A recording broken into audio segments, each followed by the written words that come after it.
One name among his other names expands and branches in various ways and paths. It is called Elohim. He bestowed this name, and it was distributed to those below in this world. This name was apportioned to attendants and appointees who guide the other nations. As is said, Elohim came to Balaam at night. Elohim came to Abimelech in a night dream. Thus every appointee and every attendant bestowed by the Blessed Holy One upon other nations is included in this name, and even idolatry is called by this name. This name rules over nations. This name is not the one that rules over Israel, which is unique for the unique people, for the holy people. Now, you might say, let us establish the verse as follows: Who would not fear you, O King of the nations? This is the name that rules over nations, Elohim, in whom fear and judgment inhere. Not so, it does not refer to this, for if so, even idolatry would be included in this category. However, now that the wall behind which you were leaning has been torn down, the verse stands firmly established with a little contemplation. Who would not fear you, O King of the nations? Now if you say that King of nations refers to the Blessed One, Holy One, not so. Rather, who is the King of the nations that does not fear you and does not tremble before you? Which King of the nations would not fear you? Similarly, Hallelujah, praise Yah, praise, O servants of Yahweh, praise the name of Yahweh. Whoever hears this does not know what it means, since it says, praise Yah, and also praise, O servants of Yahweh. It should have been written, O servants of Yahweh, praise the name of Yahweh. Here, too, it should have been written, Who is the King of the nations that would not fear you? Yet all has been spoken perfectly.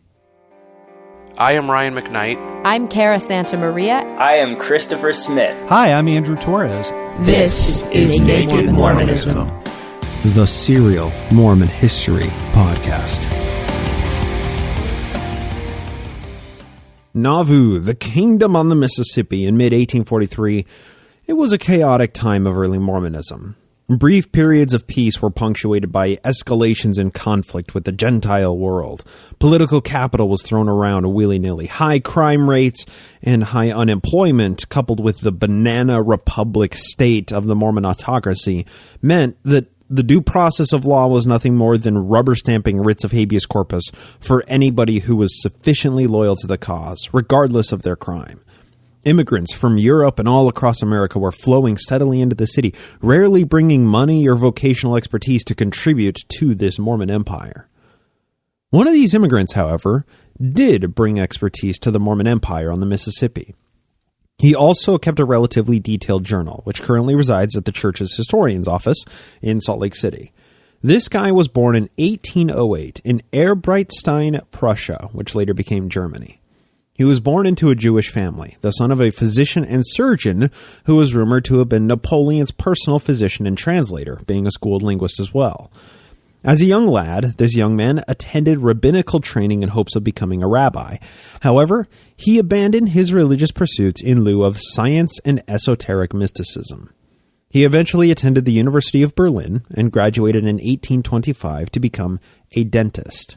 By 1830, this young man had moved to Lancashire, England, and established his own dental practice, all while becoming educated in languages and esoteric arts. This guy was a polymath who didn't follow the standard norms of Orthodox Judaism. By the end of his life in Salt Lake City in the early 1880s, this man could read and write 7 different languages, including German and Hebrew. The name of this guy is Alexander Neibaur. Shortly after his move to England, Alexander converted to Christianity and married an Englishwoman named Ellen Breckel in 1834. For Alexander Neibaur's conversion to Mormonism, we turn to the Relief Society magazine in Utah. Susie Young Gates was one of the church's most prolific women's writers, women's rights advocates, and historian in the Utah at the turn of the 20th century. She wrote an article in 1922 on the life of Alexander Neibaur and published it through the Relief Society magazine, of which she was editor at the time. Now, it's unclear where she got some of this information, but she was in her mid-20s when Alexander Neibaur died there in Utah, and he was widely known in the territory. Sousa was also a member of the Utah elite with the last name of Young, of course, meaning that she likely knew Alexander Neibaur on a personal basis, and she more than likely knew his 11 children. And it's thanks to that relationship and her tireless writing and editing that we have a brief sketch of the Neibaur family conversion to Mormonism. You'll find a link to this on archive.org in the show notes. This is the 1922 Relief Society magazine. Quote, Alexander set out on his travels immediately after leaving the University of Berlin and became converted to the Christian faith from Judaism. He finally located for some time in the city of Preston, England, where he met and married an excellent wife by the name of Ellen Breckel. Here the couple were found on July 30th, 1837, when the first Mormon elders came over to open the gospel door to the British mission at the famous Cockpit, Preston, England. The story of his conversion is full of interest. It was one morning very early in the city of Preston when the misty sunshine swept down with as much ardor into the green lanes and narrow city streets of England as is ever permitted to that land of cloudy skies. The women of Preston, in common with their kind, had the custom of going out before sunrise to give their front stone steps and portions a coat of whitewash, as it was called. We of America see this custom kept up only in quaint old Philadelphia. It was one of these mornings that the young wife of Alexander Neibaur was on her knees polishing to the last degree of whiteness her own steps, when a neighbor challenged her attention with the remark, "Have you seen the new ministers from America?" "No," answered the young woman, still intent on her work.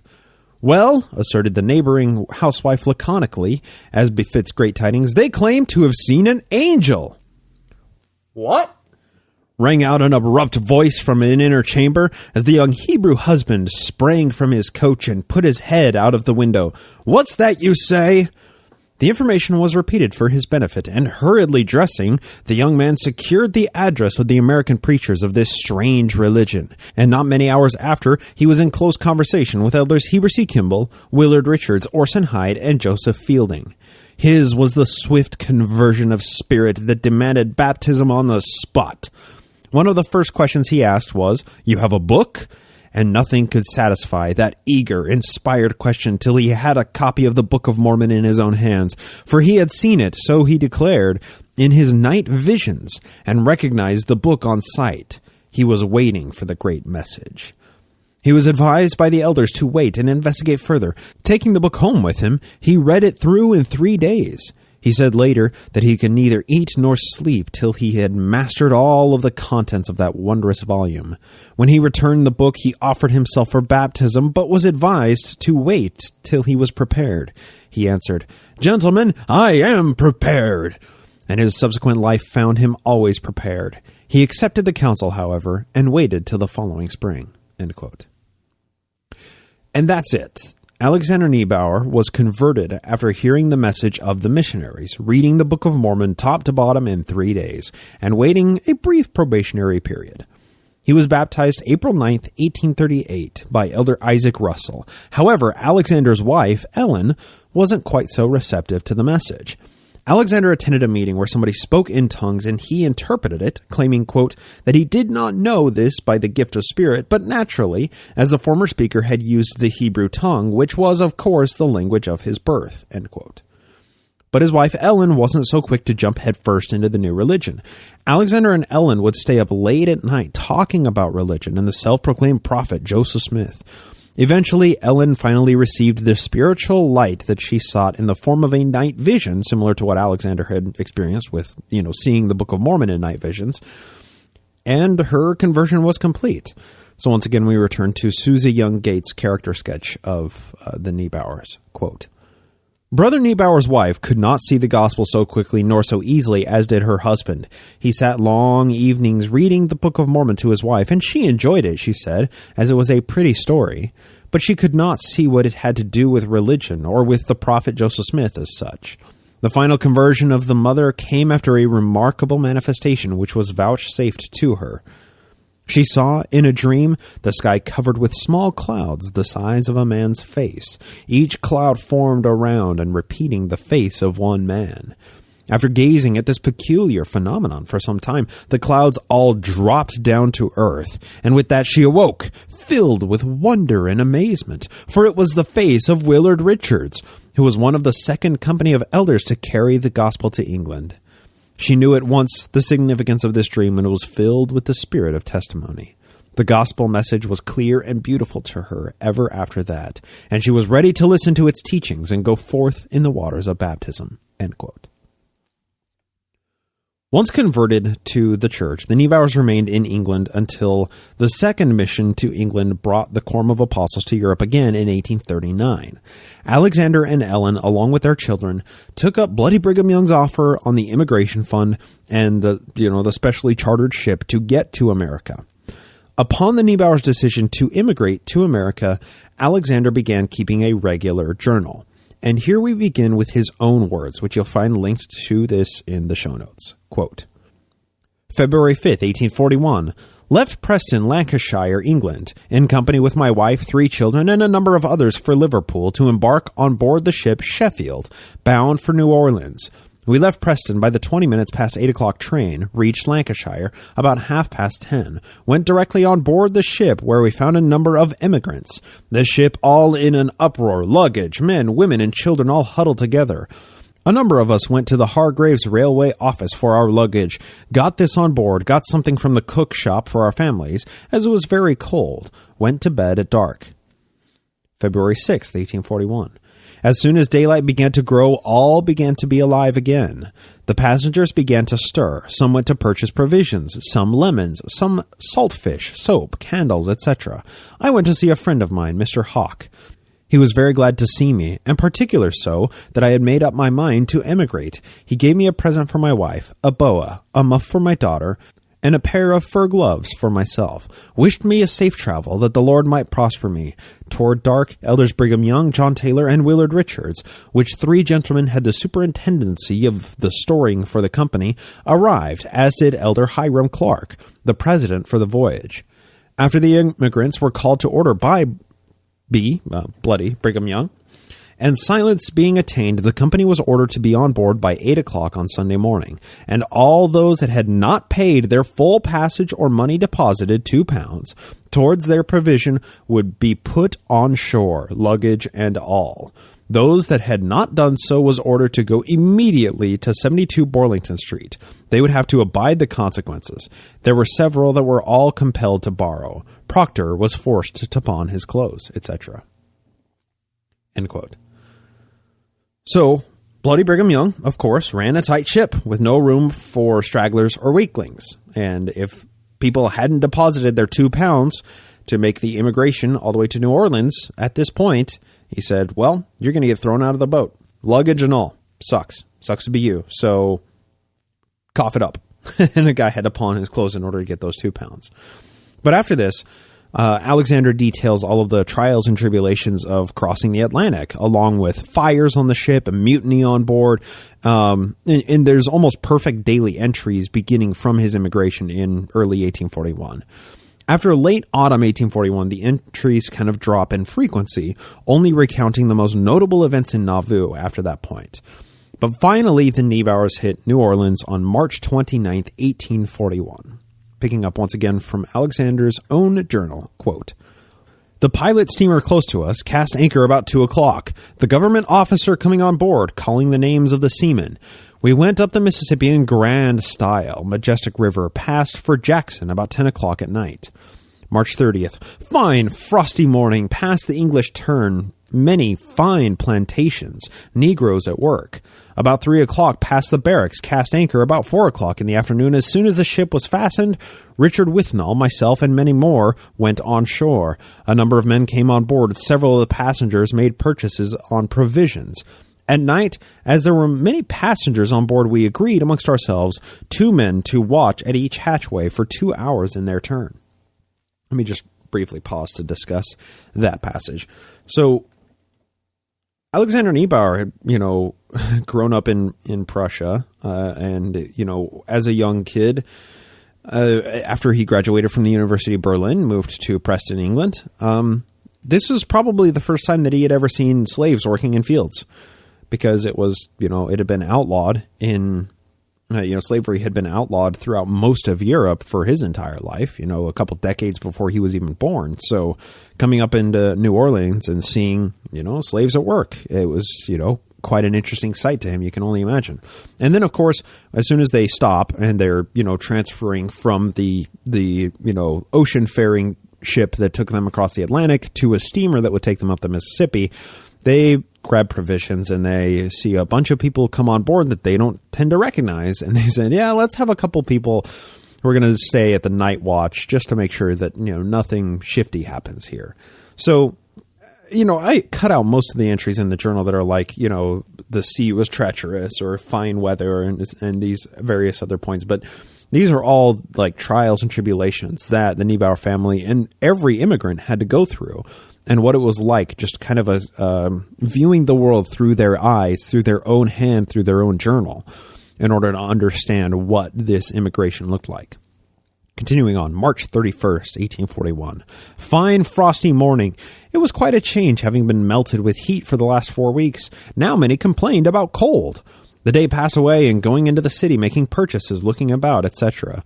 Cleaned both mates' teeth. Yeah, because he was a dentist, right? Provisions and every other article being remarkable dear. In the afternoon, it was reported the steward had the cook taken up to sell him. New Orleans in Louisiana being one of the chief slave states. Mr. Hiram Clark, having been the captain to the costume house, brought permits to pass us. That's interesting. The ship was needing a little extra money. Oh, let's just sell the cook. Yeah, okay. It's a different world, right? April 13th, a month later, or half a month after the previous passage.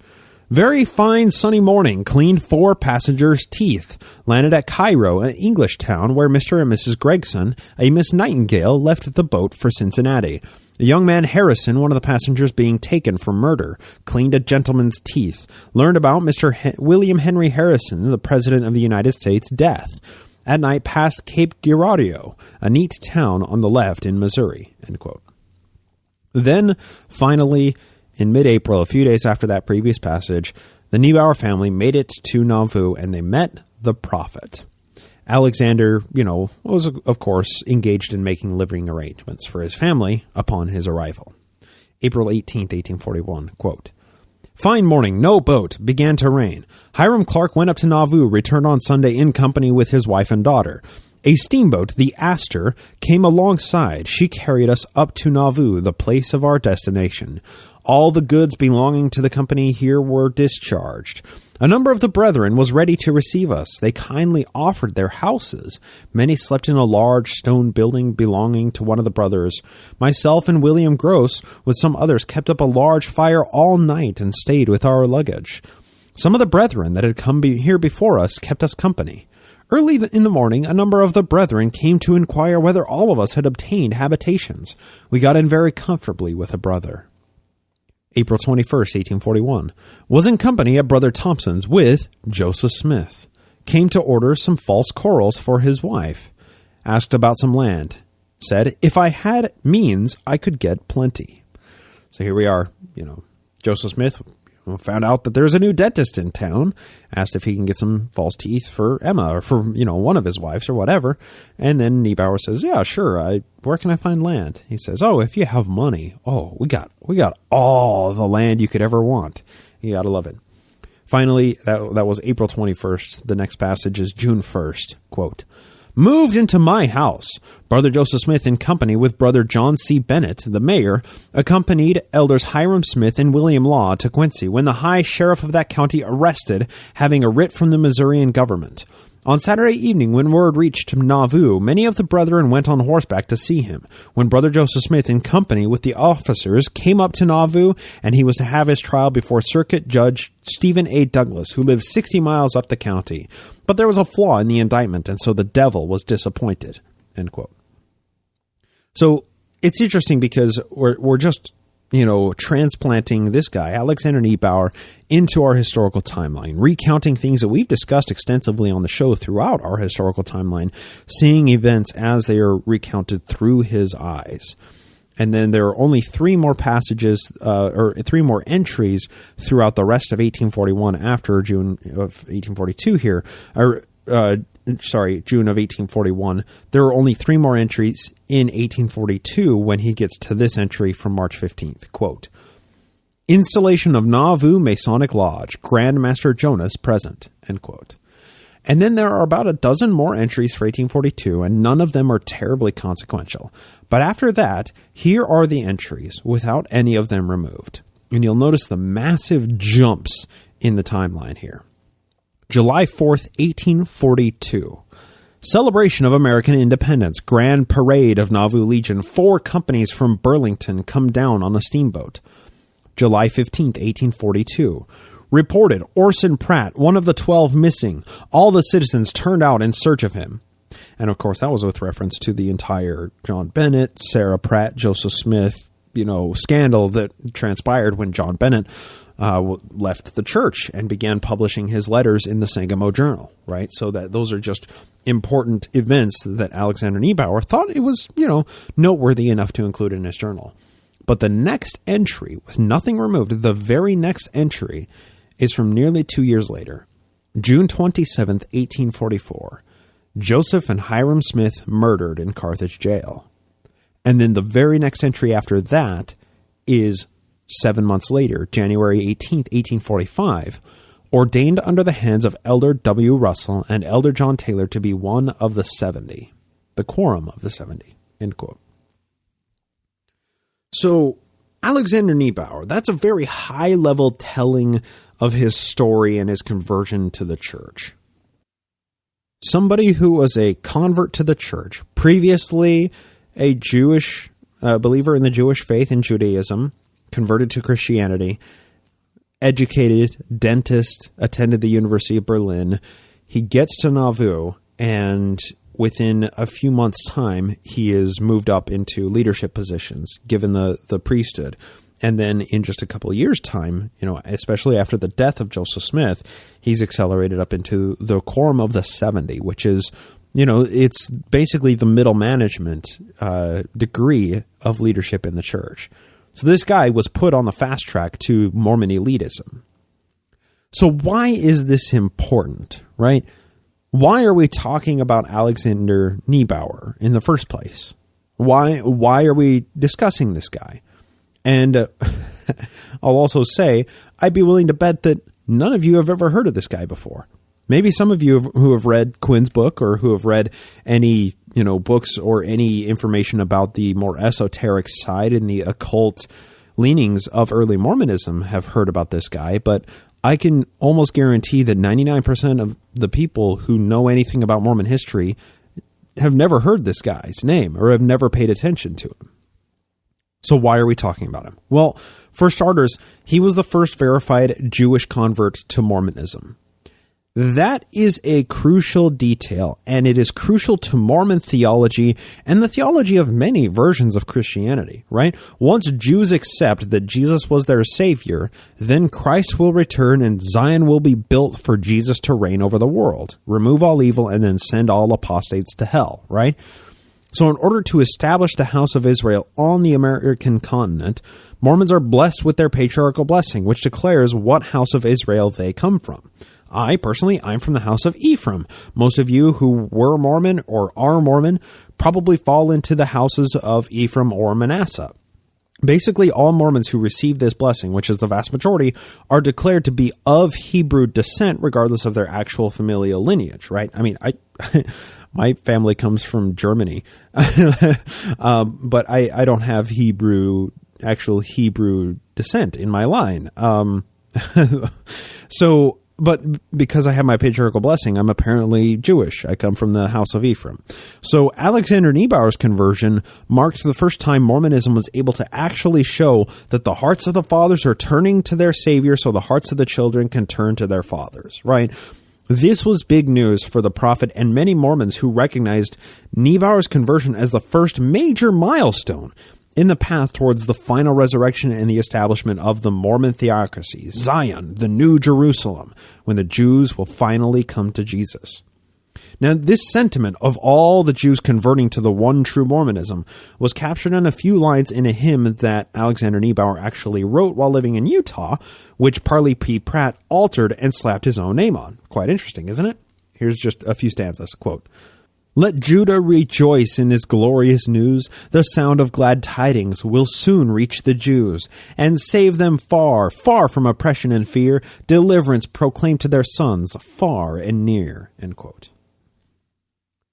So that is why his conversion from Judaism to Mormonism in the abstract was important, right? He was the first known Jewish convert to the church. But there was so much more to this guy that doesn't necessarily meet the eye unless we dig into Neibaur's own philosophy and consider the timing of his arrival in Nauvoo and other contemporary events. Joseph Smith found a close friend and a fellow mystic polymath in Alexander Neibaur. Susie Young Gates recounts their meeting here, and this was likely told to her by Alexander's children or even by Alexander himself when Susie was a young woman and actually knew him. Quote, "Arriving in Nauvoo, Brother Neibaur was welcomed by his former friends Heber C. Kimball and Willard Richards. Under the hands of Willard Richards and John Taylor, he was ordained to the priesthood January 18, 1843, and ordained a 70 in 1844. He was honored with the friendship of the prophet Joseph Smith and was fired with the same passionate zeal for the gospel and the fearless Latter-day Prophet which characterized the leaders and other faithful members of the church. He had the extreme pleasure of becoming instructor to the prophet Joseph Smith in the German and Hebrew languages, and treasured all his life the blessedness of that memory and association. Asked by one of his daughters in later life how it was that he came to accept the gospel, he replied that he was converted to the mission of Christ long before he ever heard a Latter-day Saint elder preach. He added that subsequently he had been visited in dreams and visions and had seen the Book of Mormon brought forth in vision. Also, that he had become familiar with the endowment ceremonies in the same mystic manner.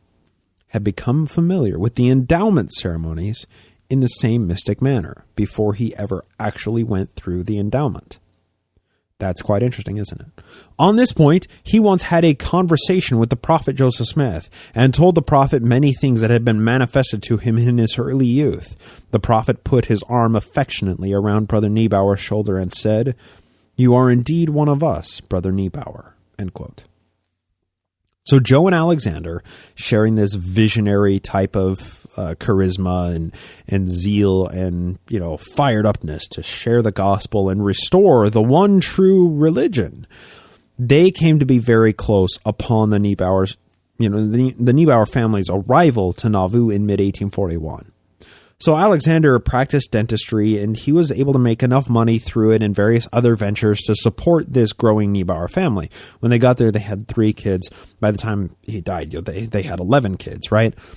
Now, the timing here is remarkable because Alexander Neibaur's arrival to Nauvoo coincides with many significant doctrinal developments in Mormonism.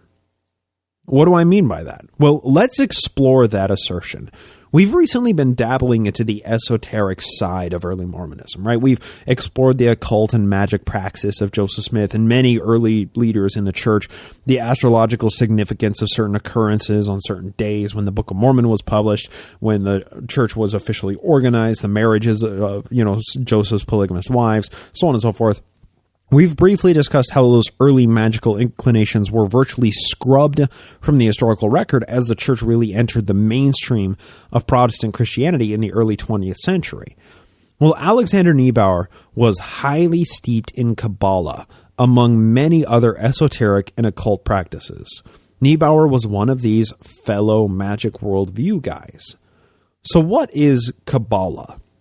So Kabbalah, it's incredibly complex, right? And when I was talking to my secular Jewish friend about this, she was just sitting here while I was working on the script, and I said, Kabbalah is crazy. And she's like, yeah, let's not talk about it. Because it's something that she grew up as a kid learning Hebrew and knowing that this thing Kabbalah exists, but it's incredibly dense. And it's this esoteric and, almost a hidden rite within Jewish mysticism. But that's kind of what it is, right? Kabbalah is essentially the spiritual pursuit into Jewish mysticism, which departs from the orthodoxy of strict adherence to the Torah in lieu of more allegorical and mystical interpretations of the text. So I'm going to be relying on a 1994 dialogue article by Lance Owens, and this is titled Joseph Smith and the Kabbalah.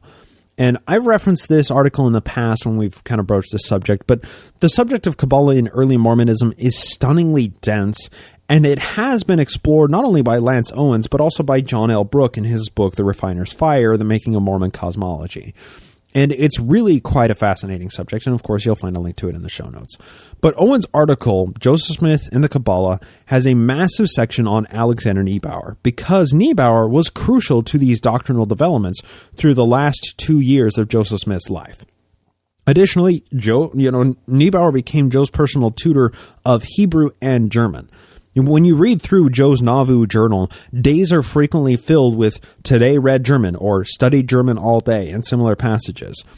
Those are all with Alexander Neibaur. Now, his journal doesn't specifically name Neibaur, but Neibaur was Joe's personal tutor at this time. Further, the presence of Hebrew and German in Joe's sermons from 1842 and all culminating in his King Follett Discourse of April 1844, all of that expansion can be laid right at the feet of Alexander Neibaur.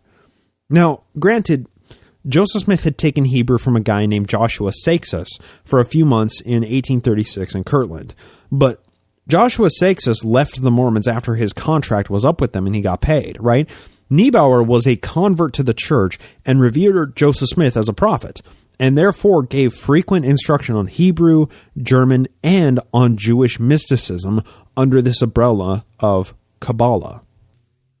So I've said the word Kabbalah a few times and gave kind of a vague definition, Jewish mysticism, but what is it really? Well, Lance Owens provides a functional definition of Kabbalah in the introduction of Joseph Smith and the Kabbalah. The entire article, it's truly groundbreaking in many ways. And like I said, you're going to find a link to it in the show notes if you want to read it for yourself. It's kind of long, but it's extremely dense, and it's necessary to understand more of this magical and occult worldview that Joseph Smith embodied. Quote, "The Hebrew word Kabbalah means tradition. In the medieval Jewish culture of southern France and northern Spain, however, the term acquired a fuller connotation. It came to identify the mystical, esoteric tradition of Judaism. Between the 13th and 17th centuries, this increasingly refined spiritual heritage was an important force in European and Mediterranean Judaism, competing with and often antagonistic to more rationalistic and rabbinical trends. By the 16th century, Kabbalah had infused not only Judaism but Renaissance Christian culture as well. Starting first with the Florentine court of Lorenzo de' Medici at the end of the 15th century, Kabbalah became a potent force inseminating the Renaissance worldview. Ultimately, this movement engendered during the late Renaissance as a separate heterodox tradition of Christian Kabbalah. From this period on, Kabbalah has been a major creative force in Western religious and poetic imagination, touching such diverse individuals as Jacob Boehme, John Milton, Emanuel Swedenborg, William Blake, and perhaps Joseph Smith. Now, continuing on for a little bit later in the article for more context of this. An understanding of Kabbalah starts with an understanding of tradition.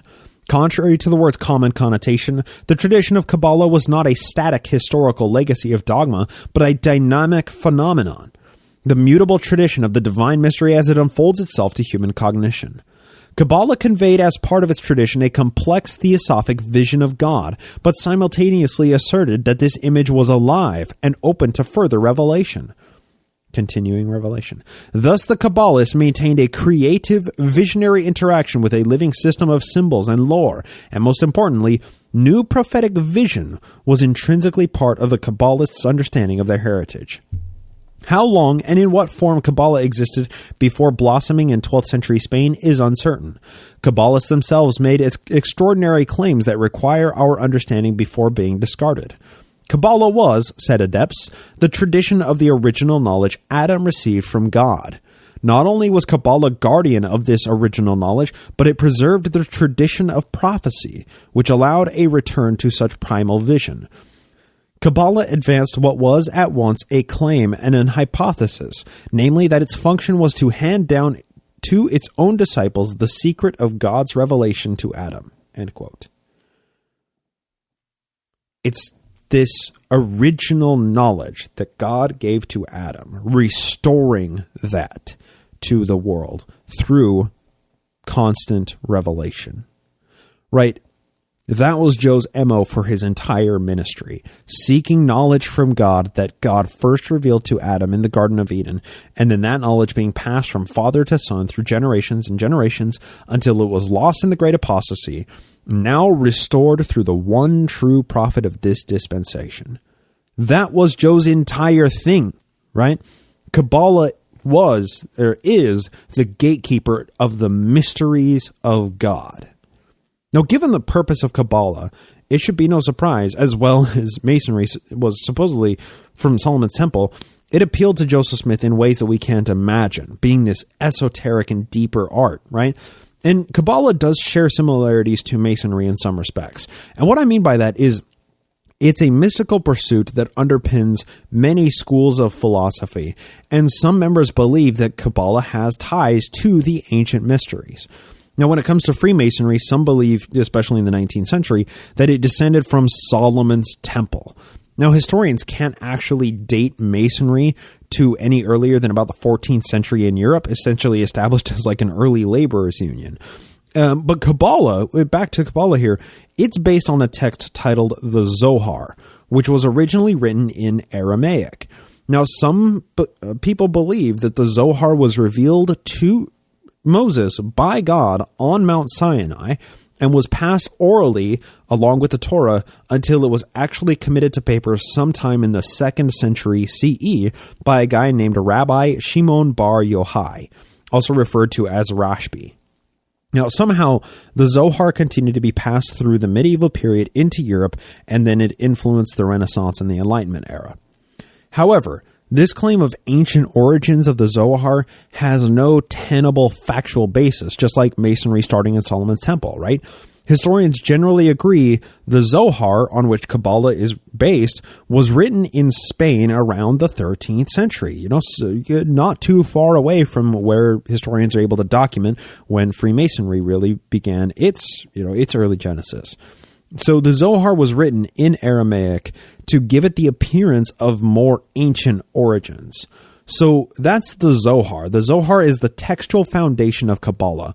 But what is Kabbalah specifically?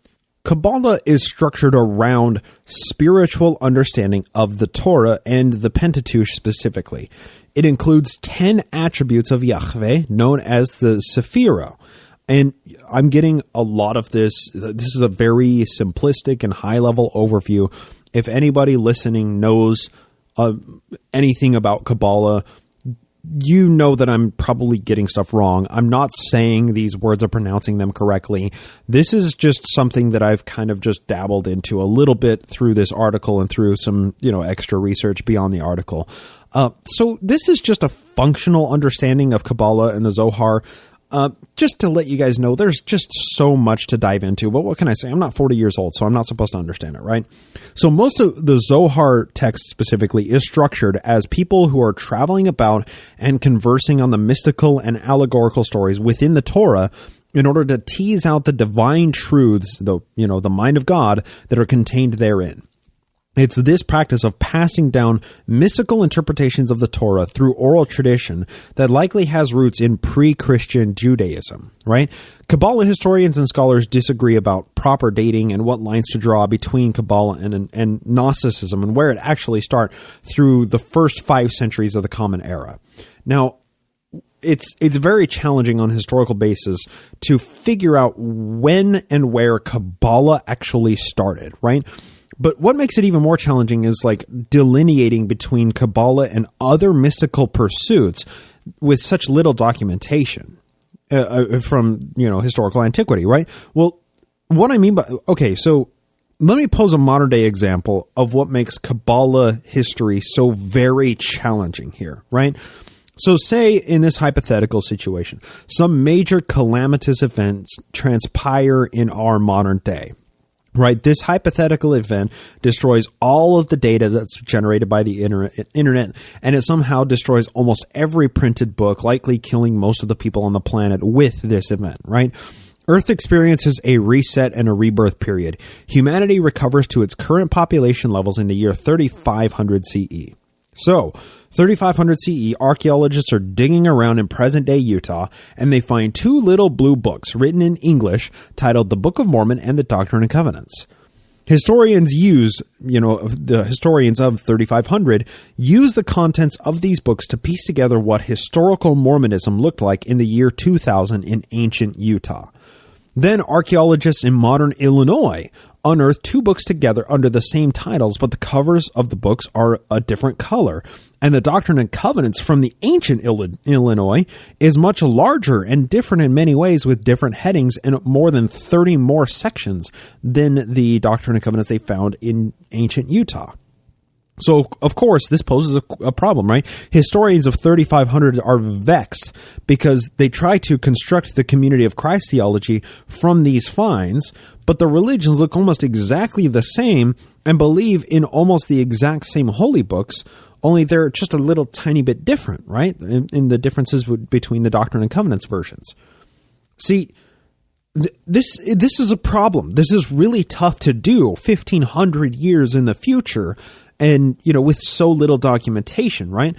So today we understand the Brighamite Mormon Church is so fundamentally different than the community of Christ in many ways, especially when it comes to, social issues and bigotry, the historicity of the Book of Mormon, so on and so forth. But would the historians of 3500 be able to draw those black and white lines that we see in our society today when they're trying to document what was going on in historical Utah and historical Illinois? I mean, it's a challenge, right? You see the trouble in trying to draw the dividing lines between religions of antiquity. Differences that are apparent to modern religions today were just as apparent to adherents of those various mystery religions contemporary with early Christianity, Kabbalah included, but trying to view them through the lens of the historian poses so many challenges. This dark shroud of enigmatic religious praxis clouds the actual historical origins of Kabbalah and many other of these similar esoteric mystical philosophies. For these limitations, reasonable historians can disagree of where to drop the pin on the actual genesis of Kabbalah. Now, this foray into Kabbalah and its origins today is all within the purview of Alexander Neibaur and Joseph Smith exchanging ideas and philosophies, right? When Neibaur first arrived in Nauvoo, he established himself as a stalwart member of greater than average knowledge of esoteric philosophies, which Joe was drawn to from a very early age. It was all of this magical worldview and pursuing these ancient mysteries. Kabbalah was the gatekeeper to these mysteries.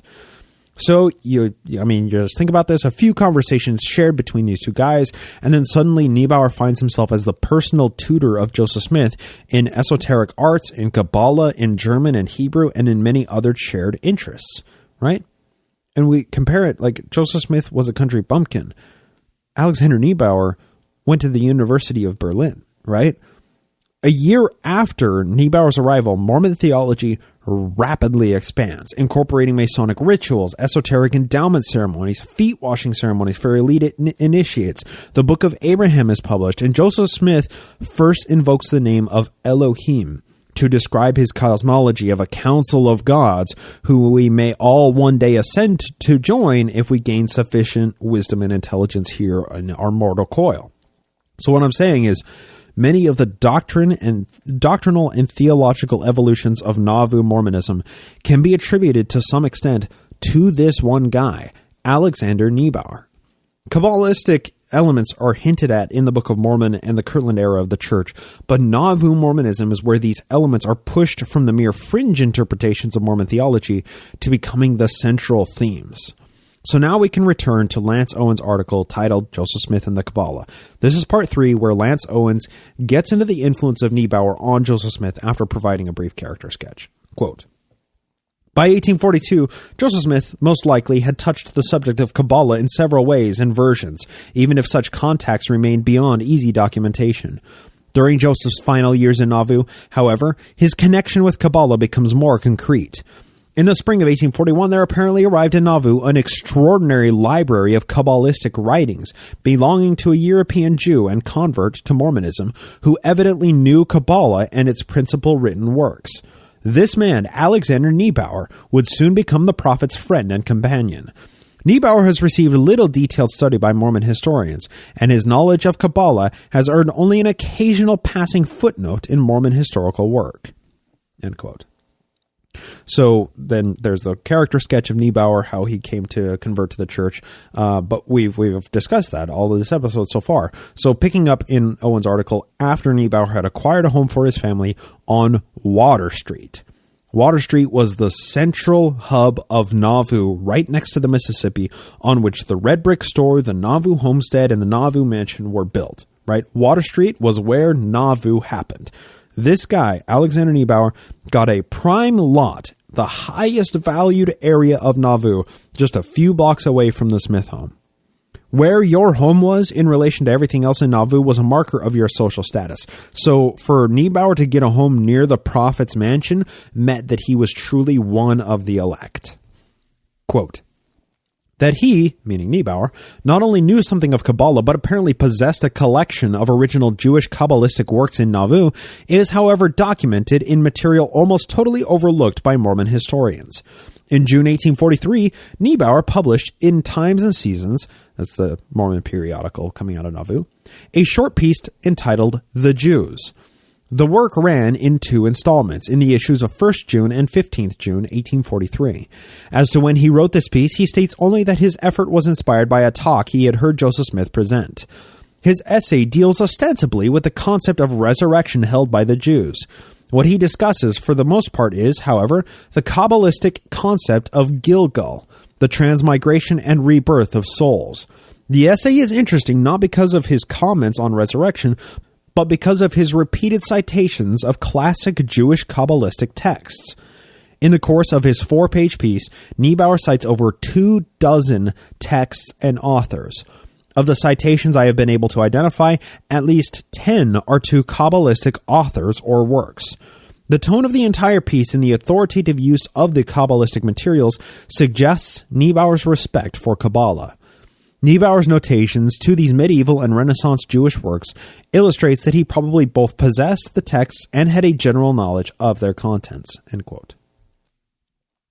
So, brief pause here. If you're a supporter over at patreon.com/nakedmormonism, I'm going to read through Neibaur's article, The Jews, with commentary at the end of this show. You know, that's kind of the variety portion. You know, after the actual regular show happens, supporters of the show, you get an extended edition of all the new episodes, right? So, that's where I just talk about whatever happens. And it just seems perfectly within the purview to just read his article and see exactly what Lance Owens is discussing when he is talking about these authoritative Kabbalistic materials that Neibaur was citing in his short 4-page article. So if you want to hear that along with extended editions of every new episode, consider throwing me $1 a show for publishing a free show business model that I'm somehow making a living out of from all of you with your generous support. So as to Joseph Smith's affinity for the mysterious, esoteric rites of original Judaism, Owens continues to elucidate his central thesis extremely well in the following paragraph. Quote, Joseph Smith and Alexander Neibaur were frequent associates. Neibaur had been engaged by Joseph a few days after his arrival in Nauvoo in April 1841. During the last months of the prophet's life, both his and Neibaur's diaries indicate that Neibaur read with and tutored Smith in Hebrew and German. Given this friendly relationship, the interests of the prophet, and the background of Neibaur, and perhaps even the books in Neibaur's library, it seems inconceivable that discussions of Kabbalah did not take place. Kabbalah was the mystical tradition of Judaism, the tradition which claimed to be the custodian of the secrets of God revealed to Adam.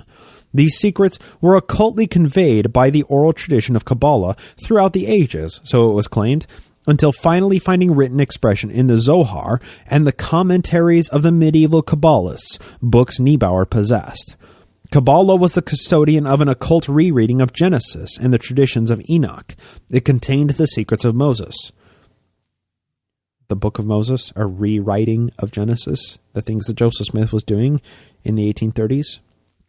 And it was a subject that Joseph Smith had probably already crossed in different versions several times in his life. Can anyone familiar with the history and personality of Joseph Smith, the prophet who restored the secret knowledge and rituals conveyed to Adam, translated the works of Abraham, Enoch, and Moses, and retranslated Genesis, question that he would have been interested in the original version of this Jewish occult tradition? And here, in Neibaur, was a man who could share a version of that knowledge with him. End quote. And a deep friendship was born in the fraternity between these two men. Neibaur's influence on Mormonism from late 1841 up to Joseph Smith's death in 1844 simply cannot be overstated. From what we've learned on this show through 155 episodes about Joseph Smith, right, and this episode about Alexander Neibaur, just consider how well their personalities would have meshed.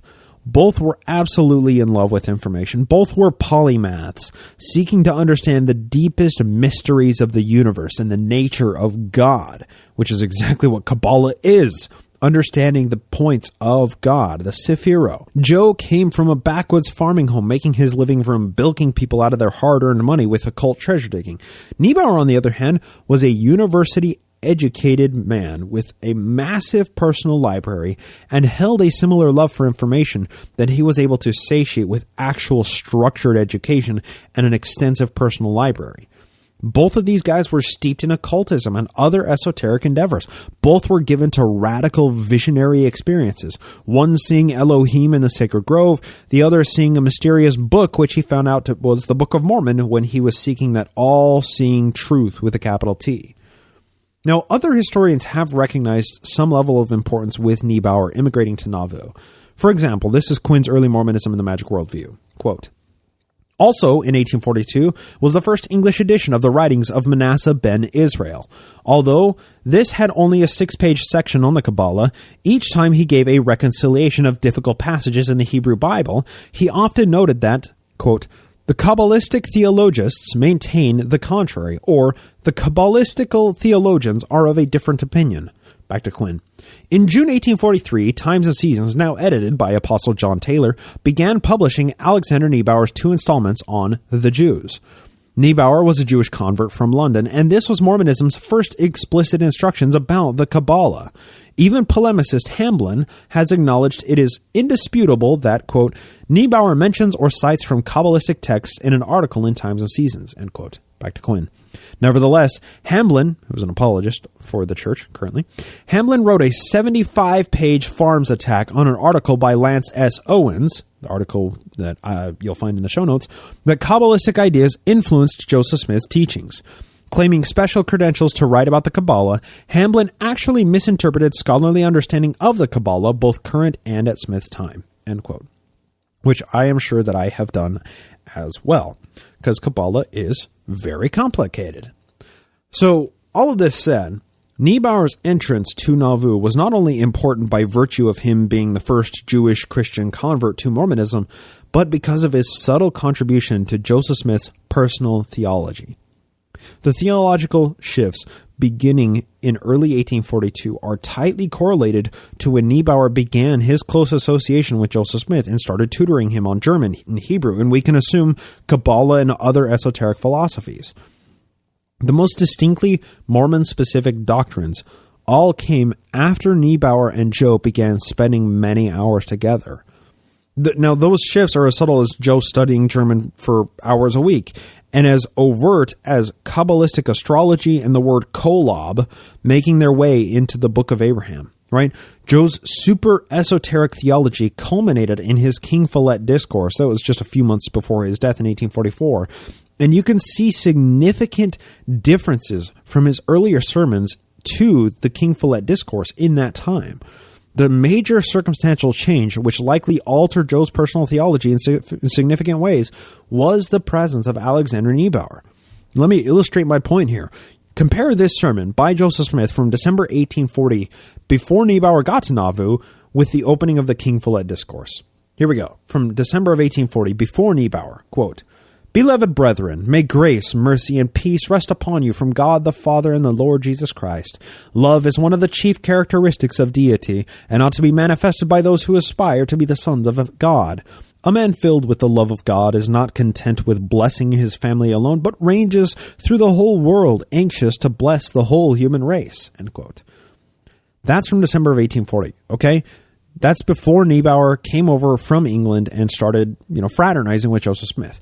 Now compare that with the opening of the King Follett Discourse in 1844. This is after Neibaur and Joe had become very close personal friends, and Neibaur was tutoring Joseph Smith on German, Hebrew, and probably Kabbalah. This is Joseph Smith again. Quote, I suppose I am not allowed to go into an investigation of anything that is not contained in the Bible. I will go to the Old Bible and turn commentator today. I will go to the very first Hebrew word, Bereshith, in the Bible and make a comment on the very first sentence of the history of the creation. In the beginning, I want to analyze the word Bereshith. Be, in, by, through, and everything else. Next, Rosh, the head. Eth, where did it come from? When the inspired man wrote it, he did not put the first part, the be, in there, but a man, a Jew without any authority, put it there. He thought it too bad to begin to talk about the head of any man. It read in the first, the head one of the gods brought forth the gods. This is the true meaning of the words Roshith, bara Elohim, signifies the head to bring forth the Elohim. If you do not believe it, you do not believe the learned man of God. No learned man can tell you any more than what I have told you. Thus the head god brought forth the head gods in the grand head council. End quote. That's the before and after snapshots of Alexander Neibaur. So essentially, the point that I'm making is that the term Elohim, as referring to God or gods, or in theology, right? The idea of God living on the planet nearest the star Kolob. The theology of God not being a singular entity, but a member of an infinite council of gods. The deeper theology as instructed in the endowment ceremony, in the passion narrative that they play through, all of these seemingly quintessential Mormon things, many of them all trace back to this one guy, Alexander Neibaur. Now, we can't say that he alone was responsible for these things, but that he may have been the learned guy that Joe would share a meal with and chat late into the evenings, of course, with a couple glasses of wine of their own make, and they just sit there and expound on the nature of God through allegorical instructions and Zohar mystical hypotheticals. That is the entire pursuit of Kabbalah, understanding the nature of God. Now, I guess kind of my overall point here is that there are certain people with which Joe came into contact who acted as butterfly effects, right? The first of these, Hingepin Sidney Rigdon, is a great example of what I mean. Without Joe and Rigdon teaming up, the history of Mormonism would look so very different today. Rigdon's conversion and the subsequent conversion of many of his Baptist followers set Joe's church on a trajectory towards success that cannot be quantified. Rigdon was the hingepin on which the success of the early church turned. He was one of these early butterfly effects. Similarly, John C. Reckitt Bennett altered the trajectory of the church from the time that he joined the church in 1840, right? John Bennett was a military guy with an extensive network of political relationships that he brought with him into this kingdom. He joined, and the Nauvoo City Charter was passed through the Illinois State Legislature in a few days. The Nauvoo Legion was organized into actual military form with ranks and uniforms. They were supplied by the state from the state armory, and Nauvoo became the epicenter of political lobbying in the state of Illinois with the Mormon voting bloc. Reckitt Bennett was responsible for most of that, setting Mormonism on an ever-rising trajectory towards political and monetary wealth that very few within the highest ranks were opposed to, right? He also altered the state of Mormon history forever with his excommunication, removal as mayor of Nauvoo, and his subsequent 1842 expose that laid open the demon of the Mormon Empire expansionism and revealed to the world the tyranny of the Mormon Muhammad, right? Bennett's libertine nature with his spiritual wifery, as they called it, also resulted in the clandestine hierarchy of church-approved polygamy in order to distance itself from Bennett's spiritual wifery. The idea of sealing marriages for time and eternity that had its roots in magic, but the practical application of Joe being able, being the final approval gatekeeper to any polygamous marriages, that ensured more secrecy and kept polygamy as just a rumor in Nauvoo until Bloody Brigham Young declared it as openly required from the pulpit in Utah. But that was 8 years after Joe's death, right? Bennett is another one of these butterfly effect people. And now, because a guy with incredibly extensive learning in esoteric rites and Kabbalah, Mormon theology was molded and adapted to incorporate these supposedly ancient rites. Alexander Neibaur, he is one of the butterfly effect people. Now, the language in the temple ceremony, the passion narrative, the first time that Joe used the term Elohim, Joe's personal beliefs of like the transmigration and rebirth of souls that's known in Kabbalah as Gilgal or Gilgal, all of these Nauvoo doctrinal expansions correlate with Neibaur becoming Joe's personal tutor and close friend. And I can also guarantee that I bet none of you have ever heard of him. Why is that?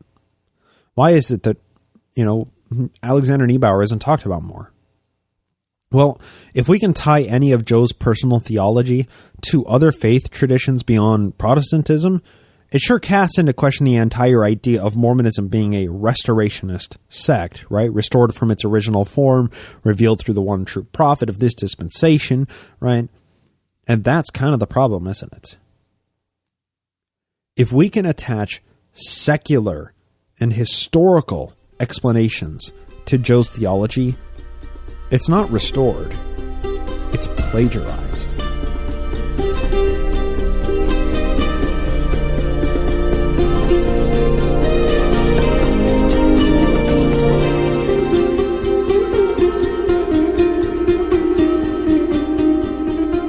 And that's going to do it for our episode today. Real quick announcement or two or three coming up here. I told you guys quite a few weeks ago that I was going to go to the Sunstone in Toronto. May 11th was the date for that. I unfortunately didn't tell everybody that Sunstone was unfortunately canceled. That's something that, when I found out that it was canceled, it was a few weeks before it was supposed to happen. And, it was just kind of one of those spur of the moment things that it was no longer going to happen. And I thought I need to tell the listeners about that. But every time I put the notes together, I just don't think about it. But now I'm telling you after the fact that it was unfortunately canceled. However, what's coming up that will not be canceled is the actual big Sunstone Symposium, this summer symposium that happens every year in Salt Lake City. It's going to be awesome this year, just like it is every year. That's July 31st to August 3rd of 2019. Slap that on your calendar if you can make it, or if you happen to live in the Utah area already. It'd be really awesome to see you there. I'm going to be there all of the days, hanging out, attending lectures, maybe doing some podcasting, whatnot things, doing interviews. Who knows? We'll have to see how it goes, but still going to be there, going to be hanging out with everybody and just enjoying Sunstone as it is supposed to be enjoyed. Also coming up just before that is the Mormon History Association. Now, MHA is, it's not Sunstone, right? It is not John Wimmer Historical Association. This is one that is largely staffed by people who work at BYU and work for the church and whatnot. That is going to be June 6th through 9th. In Salt Lake City as well. They have the MHA every year in different locations, and every about 5-6 years it comes back to Salt Lake City, and that's always the big convention. That's when they always have the most attendees. So they already have things that you can go on to MormonHistoryAssociation.org and sign up for, get your tickets for it. They also have history tours that are going on. It's really going to be a fun and interesting conference, and I'm looking forward to seeing the lectures that will be there. So a few big things coming up. Those are going to be awesome. And that's going to do it for all of the announcements. We also do have some new patrons over at patreon.com/nakedmormonism. We have new pledges from Christina Larson from Denali Tactical Knives, which also received a very nice and heartfelt message, personal message from Denali Tactical Knives, which was really quite appreciated and heartfelt, so thank you for that. We also have pledges by Amy Larson, Logan Heftel, and Lynette Rogers. So to all of our new patrons, I hope you're enjoying all the extra content that you get over on the Patreon exclusive feed. So if you're signed up to support the show and you're not subscribed to that feed, you're missing out. You get extended editions of every new episode. You get an extra episode every week. We just got over our episode goal. And now we are doing, every so often, these How to Talk to Missionaries and Believing Loved Ones episodes. This last Monday, when that came out, that was our first version, our first edition of it. That was on the 13th, June 13th, that episode came out for patrons. So if you want to support the show and you want to gain access to all the extra content that gets over there and all of the extra privileges that are afforded to the Neibaur family, consider supporting the show. $1 a show really goes a long way to help fund the research and the time that goes into this.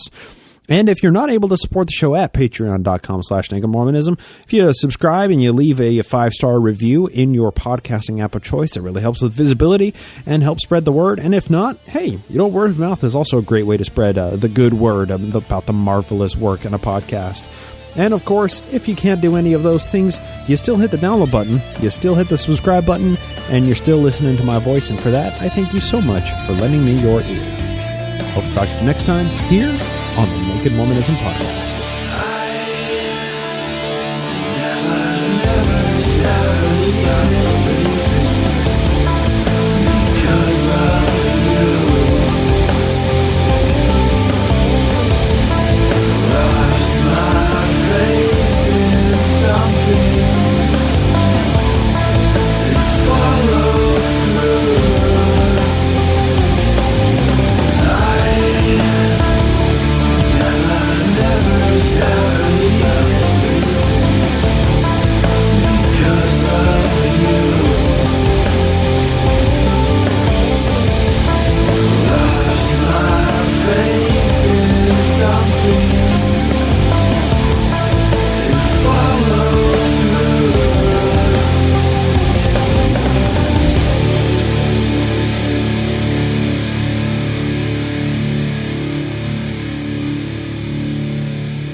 This podcast is produced with the help of Julie Briscoe as social media manager, Brian Ziegenhagen as audio engineer, and Andrew Torres of the law offices of P. Andrew Torres in the Opening Arguments podcast as legal counsel. Music is written and performed by Jason Camo of aloststateofmind.com and used with permission. Naked Mormonism is a production of Ground Gnomes LLC, copyright 2019, all rights reserved.